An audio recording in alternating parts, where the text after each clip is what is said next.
কবি শ্রীকান্ত বেপারীর লেখা কবিতা বাড়ছে কেন বৃদ্ধাশ্রম। কণ্ঠে অনিন্দিতা। এই কবিতার মধ্যে দিয়ে কবি বলতে চেয়েছেন, সন্তানরা একটু দায়িত্বশীল হলে কোনো বাবা মাকে বৃদ্ধাশ্রমে থাকতে হবে না। তাহলে নাতি নাতনিরাও দাদু ঠাকুমার ছত্রছায়ায় পালিত হয়ে বড় হয়ে উঠতে পারবে। তাহলেই তো বাবা মায়েদের আর বৃদ্ধ বয়সে বার্ধক্য আশ্রমে থাকতে হবে না। এই যন্ত্রণার হাত থেকে তারা মুক্তি পাবে। কবিতা বাড়ছে কেন বৃদ্ধাশ্রম। বুকের পাঁজর কেমন যেন চিনচিন করে উঠল, যেমন বিদ্যুৎ চমকে যায়। আকাশের কালো মেঘটা দেখে মনটা আরও ভারাক্রান্ত হয়ে গেল দক্ষিণাবায়ে। কিছু স্মৃতিরা এসে ভিড় করে দাঁড়ালো মনের গোপন ঘরে। ঠাকুমা, তুমি যেও না চলে, আবার ফিরে এসো। নাতিদের নিয়ে গোল টেবিলে তুমি আবার গল্প নিয়ে বসো। এসো ঠাকুমা, তোমার ভালোবাসা নিয়ে আবার আমাদের কাছে। আদর সোহাগ ভরিয়ে দেব মনের ঘরে যত আছে। নিষ্ঠুর সমাজে বলো তো, কে তৈরি করেছে এই বৃদ্ধাশ্রম? পিতামাতা আর সন্তানদের মাঝে তাদের ভালোবাসা কমছে অগাধ। কমছে শাশুড়ি বৌমার অন্তরের আন্তরিকতার বাঁধ। শাশুড়ি বৌমার ঝগড়া তো আর যায় না এখন শোনা। চার দেওয়ালে বৃদ্ধাশ্রমের মাঝে শুধুই কান্নার বোনা।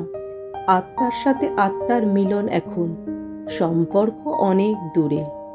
মা বাবার স্থান বৃদ্ধাশ্রম, নাতি নাতনির আদর থাকে অনেক দূরে। দাদু ঠাকুমার আদর কেমন পায় না তারা জীবনে।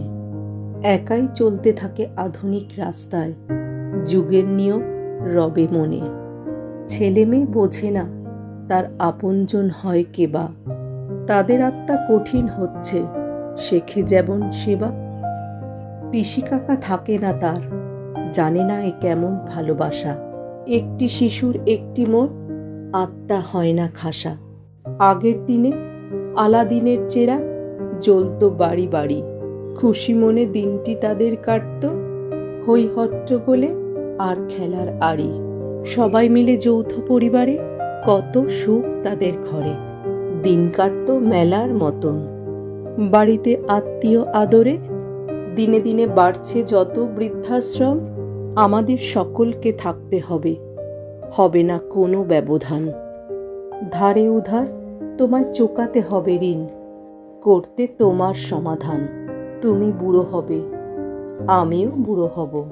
একদিন গায়ের শক্তি কমে, হাঁপানি হবে চলতে পথে, পার পাবে না দমে। ভাঙতে হবে বৃদ্ধাশ্রম আনাচে কানাচে যত। পিতামাতার সেবা করলে তুমিও সেবা পাবে, বাঁচবে সমাজ মনের মতো। তোমায় দেখে ছেলে শিখবে, শিখবে ঘরের বৌমা।